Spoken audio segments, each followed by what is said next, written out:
بسم الله الرحمن الرحيم قال يا آدم أنبئهم بأسمائهم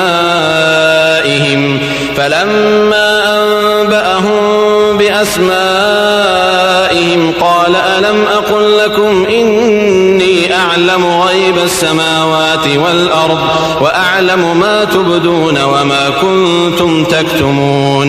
பின்னர் இறைவன், ஆதமே, அவற்றின் பெயர்களை அவர்களுக்கு அறிவிப்பீராக என்று கூறினான். அவர் அவர்களுக்கு அவற்றின் பெயர்களை அறிவித்தபோது அல்லாஹ் வானவர்களை நோக்கி, வானங்களிலும் பூமியிலும் உங்களுக்கு மறைவானவற்றை நிச்சயமாக நான் நன்கு அறிந்தவன் என்று உங்களிடம் நான் கூறவில்லையா? மேலும் நீங்கள் வெளிப்படுத்தியவற்றையும் நீங்கள் மறைத்து கொண்டிருந்தவற்றையும் நிச்சயமாக நான் நன்கு அறிவேன் என்று கூறினான். وَإِذْ قُلْنَا لِلْمَلَائِكَةِ اسْجُدُوا لِآدَمَ فَسَجَدُوا إِلَّا إِبْلِيسَ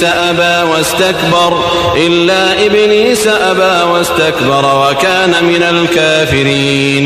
நாம் வானவர்களை நோக்கி, ஆதமுக்கு அல்லாவின் கட்டளைக்கு கீழ்ப்படிந்து மரியாதை செலுத்தும் வகையில் சுஜூது செய்யுங்கள் என்று கூறியபோது இப்லீஸை தவிர அனைவரும் சுஜூது செய்தார்கள். ஆனால் இப்லீஸ் அல்லாவின் கட்டளைக்கு கீழ்ப்படியாமல் மறுத்து பெருமை கொண்டான். ஆகவே அவன் நிராகரிப்பவர்களில் ஒருவனாகி விட்டான்.